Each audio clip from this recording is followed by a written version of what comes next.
যে খুতবা যদি দীর্ঘ হয়, জুম্মা নামাজ যদি সংক্ষেপ হয়, সেটা হবে, সে নামাজ হবে মাকরুহ।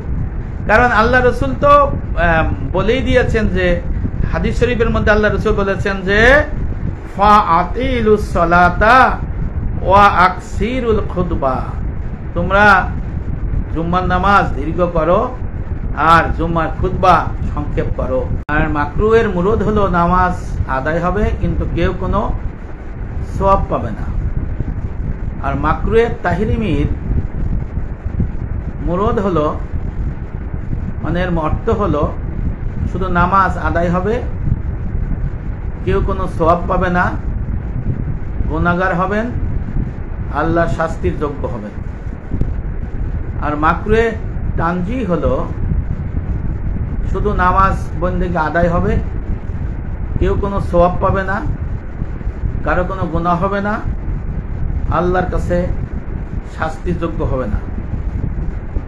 এই বিষয়টা নিয়ে আমরা যখন আলোচনায় আসি তখন অনেকে মনে করে যে জুম্মার নামাজ মাকরুহ হয় নাকি, আবার খুতবার জন্য জুম্মার নামাজ কি মাকরুহ হবে না, হবে না। এই বিষয়টা অনেকে বুঝতেও চায় না, আর লিখে দিলেও সেটা মানতেও চায় না।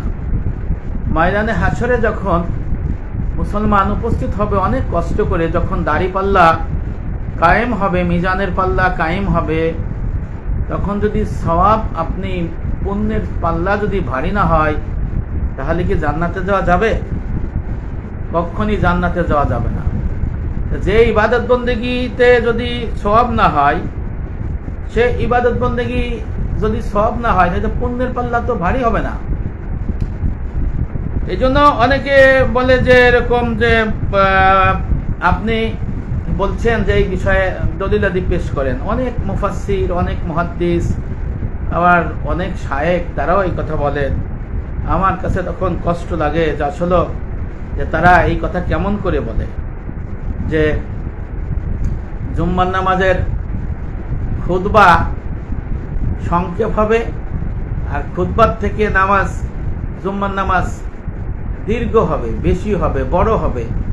এটা তো নববী সুন্নাহ, এটা নবী করিম সাল্লাল্লাহু আলাইহি ওয়াসাল্লাম হুকুম, আদেশ। কিন্তু এই বিষয়টা তারা বুঝতে চায় না। তখন আমাকে বলে যে ঠিক আছে, আপনি এ বিষয়ে দলিল উপস্থাপন করেন। এখন আমি দলিল উপস্থাপন করব, অনেক সময় আমি বলেছি, লিখেও দিয়ে থাকি। সেই ক্ষেত্রে আমাকে আবার অনেকে বলেছেন যে জুম্মা আবার সমাগত হচ্ছে, এই বিষয়টা ক্লিয়ার হওয়া দরকার, না হলে তো ইমাম সাহেব যাদের আছে তাদেরকে তারা জিজ্ঞেস করলে বলে যে না, এমন তো আমরা পাইনি, তাহলে মুসিবত না। তা আপনি যেহেতু মুসলমান হিসেবে পৃথিবীতে আল্লাহ পাক আপনাকে পাঠিয়েছেন, সেই হিসেবে আপনাকে আল্লাহর সমস্ত বিধিবিধান পালন করতে হবে, আল্লাহ পাকের সমস্ত আদেশ নিষেধ পালন করতে হবে, শরীয়তের মধ্যে আপনাকে থাকতে হবে। আর সবচেয়ে বড় বিষয় হলো যে আমাদের হুকুম হাকাম কেমন। প্রথম হলো ফরজ। ফরজ দুই ভাগ, ফরজে কিফায়া, ফরজে আইন।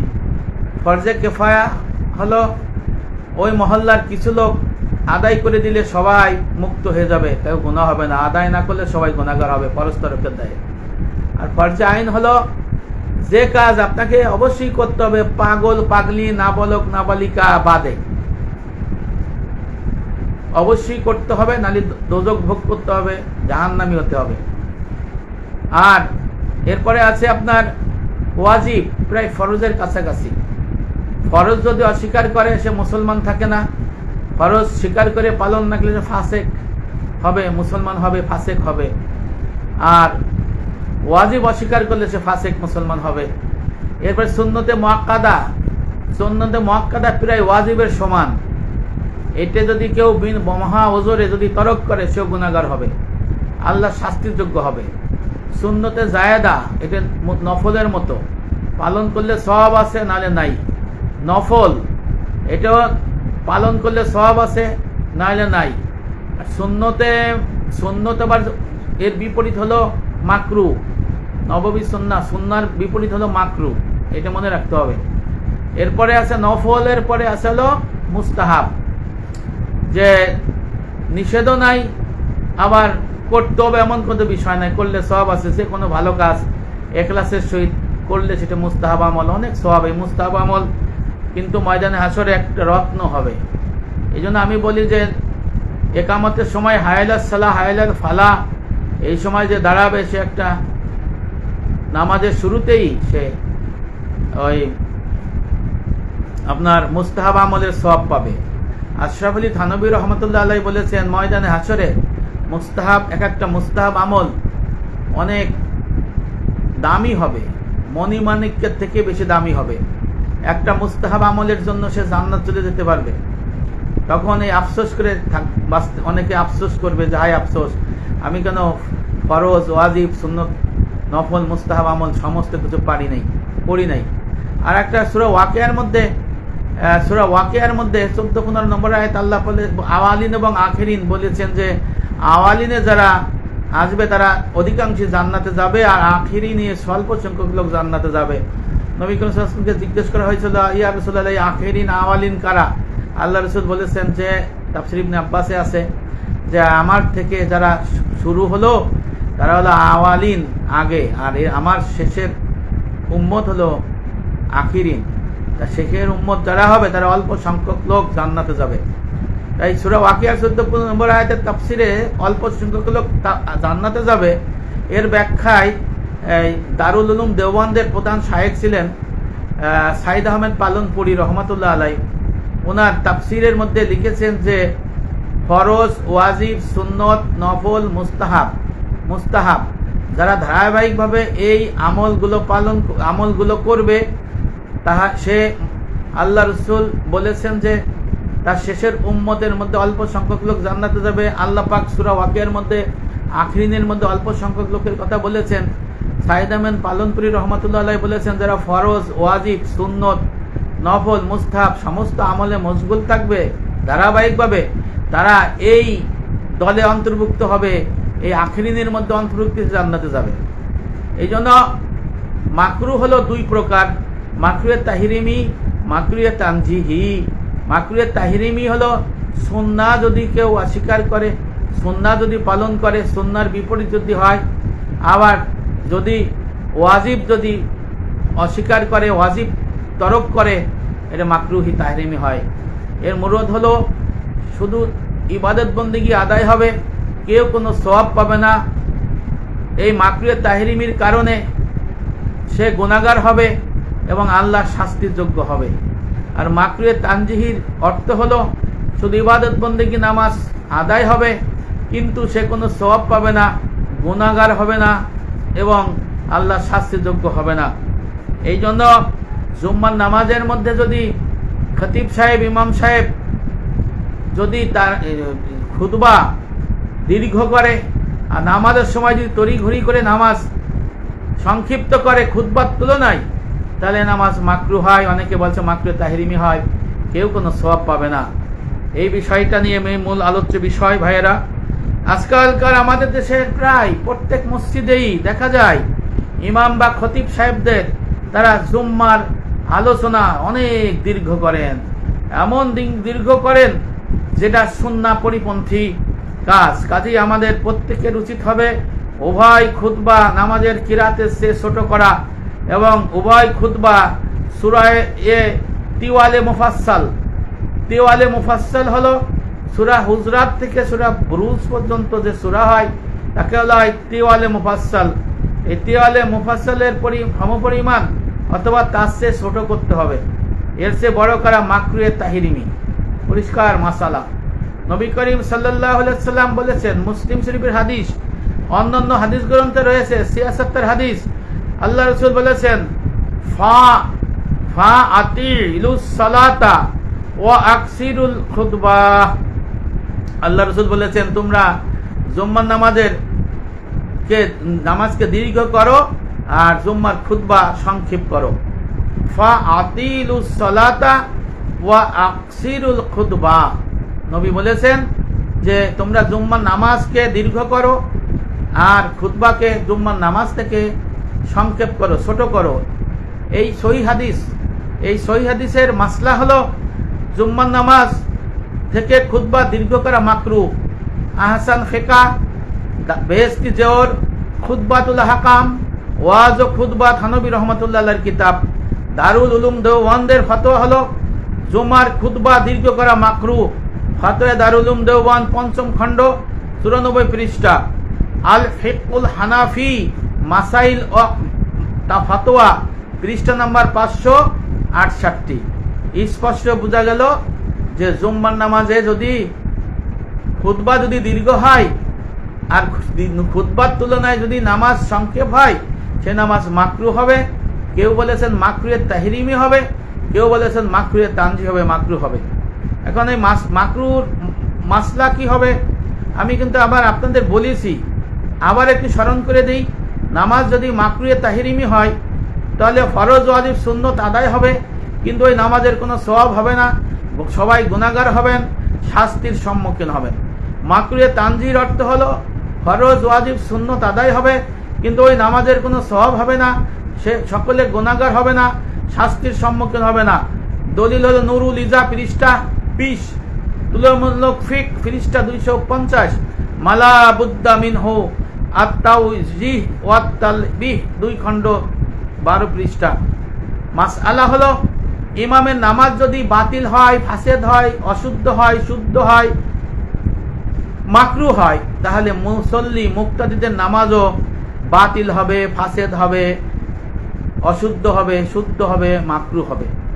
নুরুল ইজা, বেহেশতি জোর, খুতবাতুল হাকাম, ওয়াজ ও খুতবা থানবী রহমাতুল্লাহ আলাইহি কিতাবের মধ্যে এই মাসলাটা আছে।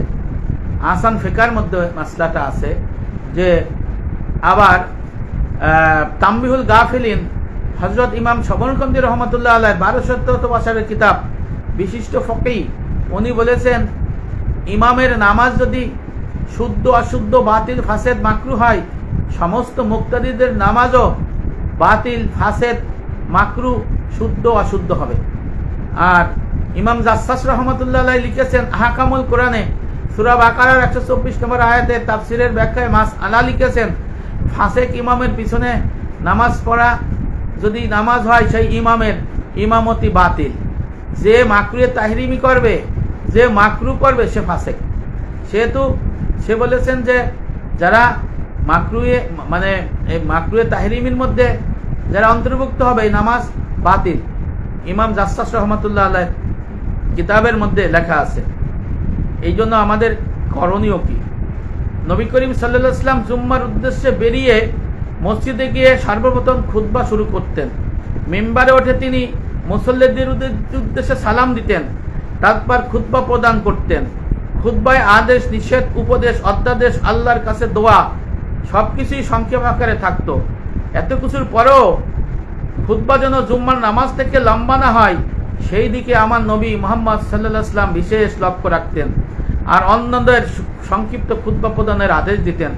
এখানে উল্লেখ্য, অনেকে বলেন যে নবী করিম ইসলাম নামাজের পরে খুতবা দিতেন। হ্যাঁ, নবী ইসলাম প্রথম দিকে যখন নামাজে জুম্মার নামাজে প্রথমে নামাজ পড়ায় খুতবা দিতেন প্রথমে, এটা রহিত হয়ে গেছে, এটা জানি না।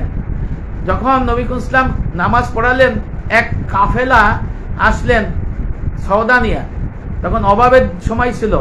নবী ইসলাম সহ ৮ জন, কোন কিতাবে আছে ১২ জন। তাফসির ইবনে কাসির আমি দেখলাম, তারপরে মাঝারি মারিফুল কোরআন সূরা জুমার মধ্যে লেখা আছে যে নবী ইসলাম নামাজ পড়াইলেন, কিন্তু খুতবা শেষ করলেন না। সমস্ত সাহাবারা উঠে চলে গেলেন সেই কাফেলার কাছে কেনাকাটার জন্য। তখন আল্লাহ রাসূল বলেছেন, যদি সমস্ত মুসল্লি যদি উঠে যেত জুম্মার নামাজের খুতবা না শুনে, তাহলে আল্লাহ পাক গজব নাজিল করত, নাউযুবিল্লাহ। পরবর্তীতে এই ঘটনার পরে এটা রহিত হয়ে যায়, খুতবা আগে হয়, তারপরে জুম্মার নামাজ হয়। এই জিনিসটা আমি জানাই রাখলাম। অনেকে আপনাদের বলে নবী ইসলামের খুতবা তো আগে পড়তেন না, আগে পড়ছেন। এই ঘটনার পরে নবী করিম সাল্লাল্লাহু আলাইহি ওয়াসাল্লামের আগে যেই খুতবা দিতেন, তারপরে উনি নামাজ পড়াইছেন, আলহামদুলিল্লাহ। এখন নবী করিম ইসলাম সবসময় খুতবা সংক্ষেপ করার আদেশ দিতেন। আদেশ, এই আদেশের মধ্যে আল্লাহ রাসূল বলতেন, ফা আতিউস সালাতা ও আকসিরুল খুতবা, তোমরা জুম্মার নামাজ দীর্ঘ করো খুতবার তুলনায়, এক খুতবা সংক্ষেপ করো জুম্মার নামাজের তুলনায়। এই বিষয়গুলো নবী ইসলামের আদেশ হিসেবে আমরা দেখেছি। নবী করিম সাল্লাল্লাহু আলাইহি ওয়াসাল্লামের সুন্নাহ হলো, সুন্না কি? খুতবা থেকে জুম্মার নামাজ দীর্ঘ করা, জুম্মার নামাজ থেকে খুতবা সংক্ষেপ করা। আপনার মসজিদে হয়, কয়েক মসজিদে হয়, আপনারা দেখেন হিসাব করে।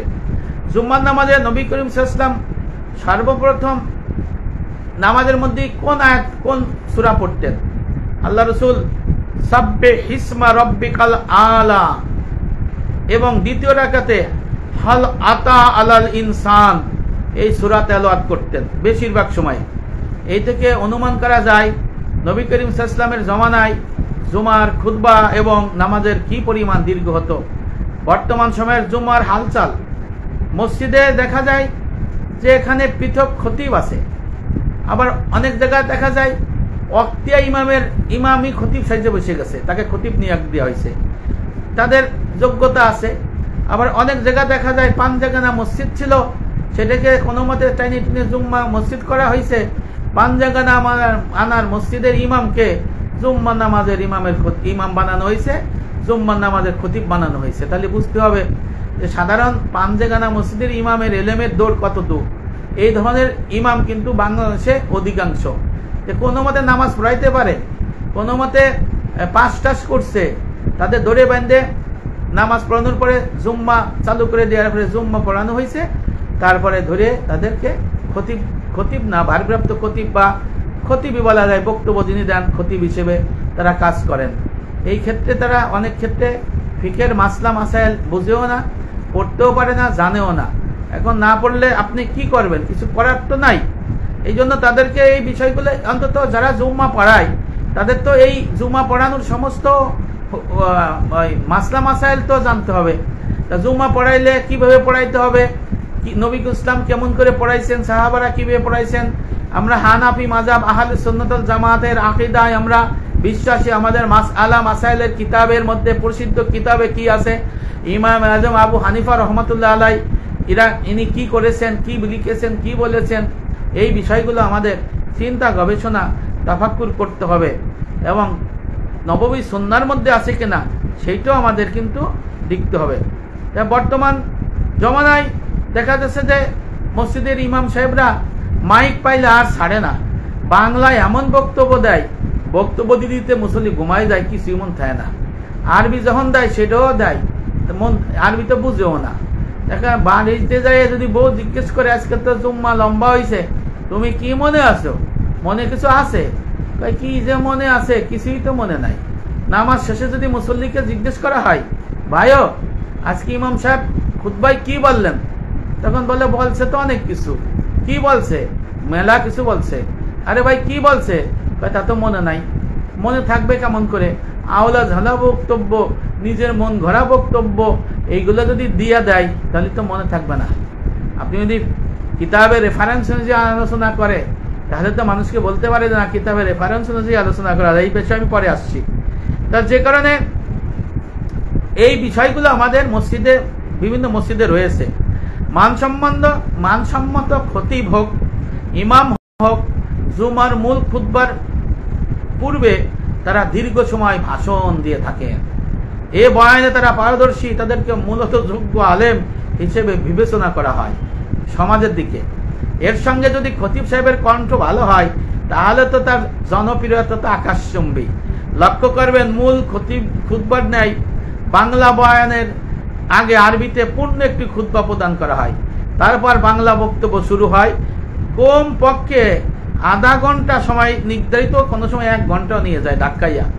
বয়ানের জোশ যখন ওঠে তখন আর সময়ের হিতাহিত জ্ঞান থাকে না, ঘন্টা খানেক লাগাই দেয়। অধিকাংশ মসজিদে বাংলা আরবি মিলিয়ে কম পক্ষে 1.5 ঘন্টা খুতবার সময় ব্যয় করা হয়। অনেক মুসল্লি ঘুমায় পড়ে, অসুস্থ হয়ে পড়ে, ইসফাস হাসফাস করে, কষ্ট হয়, বক্তার গলায় পানি শুকায় যায়। এমন অবস্থা হয়, তাড়াতাড়ি কি করে, তাড়াতাড়ি আপনার নামাজ 3-4 আয়াত কেরাত পড়ে তাড়াতাড়ি নামাজ দ্রুত শেষ করে। আবার মুনাজাত দেয় দীর্ঘ। মুনাজাত যা করে এই মোনাজাতের ভিতরে ব্যক্তির নাম বলতে বলতে বিশাল বিধিকিস্তি অবস্থা, এবং মোনাজাতের মধ্যে মকসুদের কথা উল্লেখ করে দোয়ার নামে সময় ক্ষেপণ করে। দেখা যায় এমন মোনাজাত করে চোখের পানি তো আসেই না, চোখের পানি আসতে গেলে তার মোনাজাতের কণ্ঠের ধাক্কায় চোখের পানি আরো ভিতরে ঢুকে যায়, বাড়ায় না। অথচ আল্লাহ রসুল বলেছেন যে জাহান্নামের আগুন নিভেই দেবে কি চোখের পানিতে। আল্লাহ পাকের কাছে কান্নাকাটি করবেন, চোখের পানি পড়বে, পানি পড়ে টপ টপ করে দাড়ি ভিজে যাবে। এই চোখের পানি আপনার জাহান্নামের আগুনকে কি করবে? নষ্ট করে দেবে, জাহান্নামের আগুনকে নিভাই দেবে। কিন্তু আসলে কি এখন কি এরকম আছে বলেন? এরকম আছে? এরকম কিন্তু নাই। এখনের ইমাম সাহেবরা, খতিব সাহেবরা এমন দোয়া করে, ঠেললে দোয়া করে, কবিতার মতো দোয়া করে, করতে করতে মুসল্লিরা খালি আমিন আমিন বলেও না, বলতেও পারে না।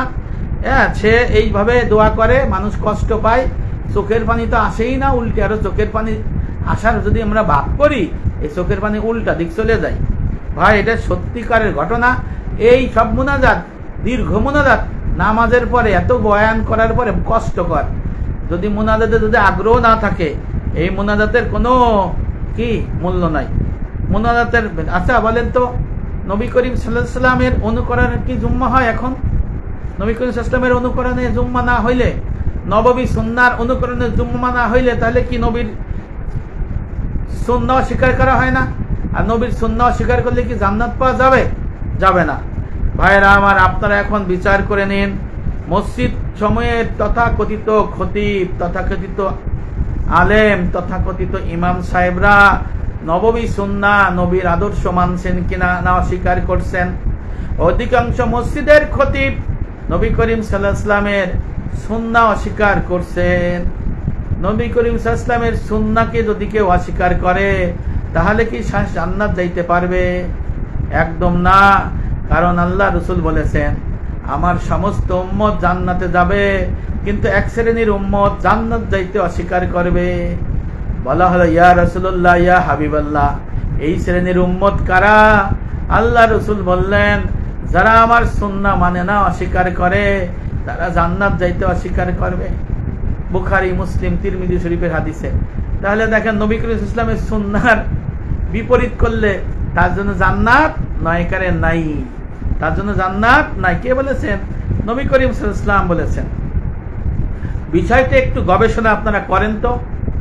খতিব সাহেব জুম্মার নামাজ থেকে বয়ান দীর্ঘ করছেন, তার সমর্থকরাও কিন্তু বারবার এটা সমর্থন করছে, আহা এই খতিব সাহেব তো চমৎকার বয়ান করে। তখন বলে, আমি আর একটু বলি, বলতেই থাকেন। ভাই, হারামের আসবাব হারাম, আপনি যাকে অন্যায় কাজে সমর্থন করবেন, আপনার একই গুনাহ। তা খতিব সাহেব যদি এরকম নববী সুন্নাহ অনুসরণ না করে এর বিপরীত কাজ করে, তাহলে আপনিও কিন্তু একই বিপরীত কাজের গুনাহ হবে। তখন কিন্তু নবী ইসলাম ধমক দিয়েছেন, তার সুন্নাহ যদি কেউ অনুসরণ না করে, অনুকরণ না করে, অস্বীকার করে, সে জাহান্নামে যাবে, জান্নাতে তো অস্বীকার করবে।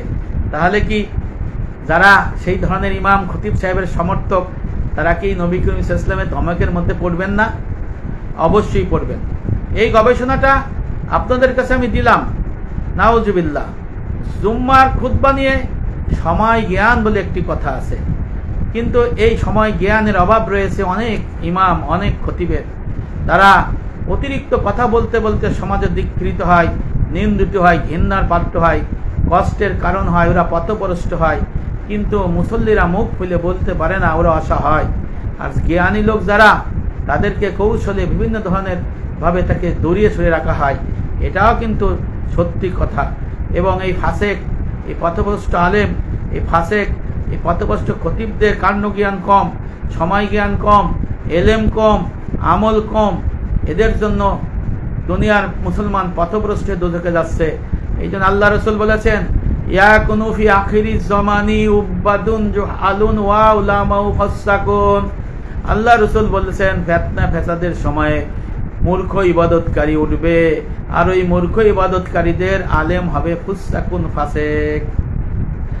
এখন তারা তো বয়ান দীর্ঘ করে, নামাজ খুব তাড়াতাড়ি সংক্ষেপ করে, আবার মোনাজাত বিরাট করে। মোনাজাতের কথা তো বললামই। এই জন্য তাদেরকে তো নিন্দে করার ভাষা নাই, কিন্তু যারা কমিটির লোক, যারা জ্ঞানী, তাদের বলা উচিত যে আপনি জুম্মার খুতবা বড় না করে নামাজ বড় করেন। এটা নবী করিম ইসলামের হাদিস এবং এটি মাসআলা, সমস্ত মাসআলা মধ্যে আছে।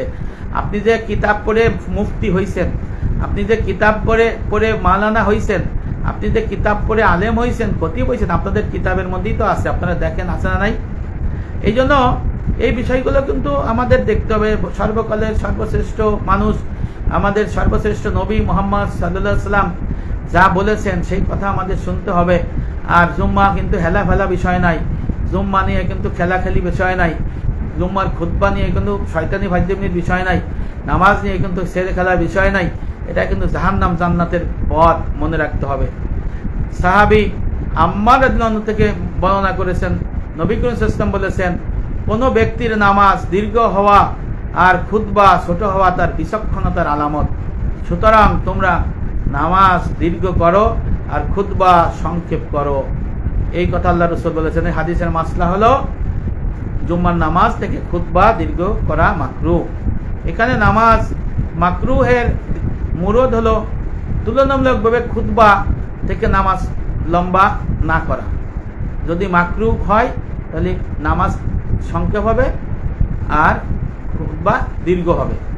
এই ব্যাপারে আমাদের কিন্তু এখন থেকেই চিন্তা করতে হবে। আগামীকালকে জুম্মা, আপনারা খেয়াল করবেন ঘড়ি ধরে যে আপনার মসজিদের ইমাম সাহেব কয় মিনিট খুতবা দেন আর কয় মিনিট নামাজ পড়েন। যদি নামাজ কম হয় তাহলে বলবেন যে আপনার নামাজ কিন্তু কম হয়েছে, খুতবা বড় হয়েছে, আপনি সওয়াব হয় না। এটা মাসআলা, আপনি এই মাসআলা জানেন কিনা। যদি উনি এই মাসআলা না জানেন তাহলে ওনাকে খতিব থেকে এই মুহূর্তে মুসল্লি এবং কমিটির দায়িত্ব তাকে বহিষ্কার করা। তাকে, সে যেহেতু মাসআলা জানে না, নববী সুন্নাহ জানে না, তাকে সরিয়ে দেওয়া কিন্তু ওয়াজিব হয়ে পড়ে। এখন দেখেন, এটা সুন্নাহ পরিপন্থী। এই বিষয়ে আমরা আরেকটু আলোচনা করি, ফিকের দলিল আরেকটু দেখি, ব্যাখ্যা দেখি। নবী করিম সাল্লাল্লাহু আলাইহি ওয়াসাল্লাম যেহেতু বলেছেন যে তোমরা খুতবা সংক্ষেপ করো, জুম্মার নামাজ দীর্ঘ করো, এই হাদিসে বোঝা যায় নবী করিম সাল্লাল্লাহু আলাইহি ওয়াসাল্লাম যে বলেছেন খুতবা সংক্ষেপ রাখা এটা সুন্নাহ, আর নামাজ দীর্ঘ রাখা এটা সুন্নাহ। এটা নামাজ দীর্ঘ রাখা এটা সুন্নাহ। আর খুতবা যদি আপনার বড় হয় নামাজ থেকে, এটা সুন্নাহর পরিপন্থী। আর নামাজ যদি জুম্মার নামাজ যদি খুতবার থেকে কম হয় সময়, তাহলে এটা সুন্নাহর পরিপন্থী। সাহাবাদের আমল কি? ভাইরা আমার, নবী করিম সাল্লাল্লাহু আলাইহি ওয়াসাল্লামের প্রিয় সাহাবা ছিলেন হযরত আব্দুল্লাহ ইবনে মাসউদ রাদিয়াল্লাহু আনহু। উনি বলেছেন, নিশ্চয়ই জুম্মার খুতবা দীর্ঘ করতে হবে। আর নিশ্চয়ই আব্দুল্লাহ ইবনে মাসউদ রাদিয়াল্লাহু আনহু বলেছেন, নিশ্চয়ই দীর্ঘ খুতবা এবং সংক্ষেপ নামাজ মুনাফিকদের লক্ষণ। নাউজুবিল্লাহ। আব্দুল্লাহ ইবনে আব্বাস রাদিয়াল্লাহু আনহু তাফসীরে কুরতুবী সূরা জুমার 9 নম্বর আয়াতের ব্যাখ্যার মধ্যে মাসআলা এনে লিখে বলেছেন যে আল্লাহ রাসূলের প্রিয় সাহাবা আব্দুল্লাহ ইবনে মাসউদ উনি বলেছেন যে জুমার খুতবা দীর্ঘ করা, জুমার নামাজ সংক্ষেপ করা হলো মুনাফিকের লক্ষণ। নাউজুবিল্লাহ। আবার এই মাসলাটা বলি, তাফসীরে কুরতুবীর মধ্যে আছে, আমার কাছে আছে তাফসীরে কুরতুবী সূরা জুমার 9 নম্বর আয়াতের ব্যাখ্যায় মাসআলা আব্দুল্লাহ ইবনে মাসউদ বলেছেন যে নিশ্চয়ই জুমার দীর্ঘ খুতবা এবং জুমার সংক্ষিপ্ত নামাজ মুনাফিকদের লক্ষণ। নাউজুবিল্লাহ। তাহলে দেখেন, যে মসজিদের ইমাম যদি জুমার নামাজে খুতবা বেশিক্ষণ করে আর জুম্মার নামাজের খুতবার তুলনায় নামাজ সংক্ষেপ করে, তাহলে সে তো মুনাফিক। আর যারা সমর্থন করবে তারাও তো মুনাফিক। এখন মুনাফিকরা থাকবে কোথায়? আল্লাহ রাসূল বলেছেন কি, জাহান্নামের সর্বনিম্ন স্তরে। মুনাফিক হবে মুসলমানদের থেকে, মুনাফিক থাকবে জাহান্নামের সর্বনিম্ন স্তরে, সব নিচে। তারপরে মুশরিক কাফের ওর উপরে থাকবে। তাহলে মুনাফিকদের অবস্থানটা কত কঠিন। এই জন্য আল্লাহ রাসূলের সাহাবা বলেছেন যে জুম্মার নামাজ আব্দুল্লাহ ইবনে আব্বাস বলেছেন, জুম্মার নামাজ যদি খুতবার তুলনায় সংক্ষেপ হয়, অল্প সময় হয়, জুম্মার নামাজ যদি খুতবার তুলনায় সংক্ষেপ হয়, খুতবা যদি দীর্ঘ হয় জুম্মার নামাজের তুলনায়, তাহলে সে মুনাফিক। এটা মুনাফিকের লক্ষণ, নাউজুবিল্লাহ। তাহলে কত কঠিন ব্যাপার না, মাকরু তো হলোই, আবার আব্দুল্লাহ ইবনে মাসউদ বললেন সে মুনাফিক। এই জন্য এই বিষয়টা কিন্তু মানে খুব চিন্তার বিষয়। খুতবা নামাজের কিরাতের চেয়ে বড় করবে না। হযরত আব্দুল্লাহ ইবনে মাসউদ বলেন, জুম্মার নামাজ বড় করা, জুম্মার খুতবা ছোট করা জ্ঞানী লোকদের লক্ষণ। কুদুরি কিতাবে উল্লেখ করা হয়, উভয় খুতবা তেওয়ালে মুফাসসাল সূরার সমপরিমাণ হতে হবে। দুটো খুতবা, ফতোয়া তাতারখানিয়া 2য় খণ্ড 62 পৃষ্ঠা কদুরির মধ্যে আছে, ফতোয়া নইমিয়ার মধ্যে আছে। নবী করিম সাল্লাল্লাহু আলাইহি ওয়াসাল্লাম সাধারণত জুমার খুতবা কয়েক মিনিটে শেষ করে দিতেন। সুবহানাল্লাহ। নবী করিম সাল্লাল্লাহু আলাইহি ওয়াসাল্লাম দীর্ঘ বক্তব্য দিতেন না। আর বর্তমান সময়ের যে হালচাল তা আপনাকে জানাইলাম, আপনারা শুনলেনই যে আমাদের, আর আপনারা নিজেরা জানেনও যে কত দীর্ঘ তারা বক্তব্য করে আর নামাজ কত সংক্ষেপ করে। এই বিষয়টা কিন্তু আপনারা দেখবেন, না হইলে কিন্তু আপনারা যে নামাজ পড়বেন এই নামাজের সওয়াব পাবেন না। আবার আব্দুল্লাহ ইবনে মাসউদ বলছেন, যারা খুতবা বড় করবে, নামাজ সংক্ষেপ করবে, সে মুনাফিক। তাফসিরে কুরতুবী, আপনারা সূরা জুমার 9 নম্বর আয়াতের ব্যাখ্যা দেখেন, আছে। যদি না থাকে আমারে বলবেন, আমি বইয়ের পৃষ্ঠা সেন্ড করে দিব। আর যত ফিকার কিতাব আছে, দারুল উলুম দেওবন্দ, আহসান ফিকা, নুরুল ইজা, তারপরে ওয়াজ ও খুতবা আসলামী থানভী রহমাতুল্লাহ আলাইহ, তারপরে আপনার অন্যান্য বেস্তেজোর সব অন্যান্য কিতাবে যে মাসলা মাসাইলের কিতাব আছে, এর মধ্যেও কিন্তু এই মাসলাটা আছে যে খুতবা যদি দীর্ঘ হয়, জুম্মা নামাজ যদি সংক্ষেপ হয়, সেটা হবে, সে নামাজ হবে মাকরু। কারণ আল্লাহ রসুল তো বলেই দিয়েছেন যে, হাদিস শরীফের মধ্যে আল্লাহ রসুল বলেছেন যে, ফাআতিলুস সালাতা ওয়া আকসিরুল খুতবা, তোমরা জুম্মার নামাজ দীর্ঘ করো আর জুম্মার খুতবা সংক্ষেপ করো।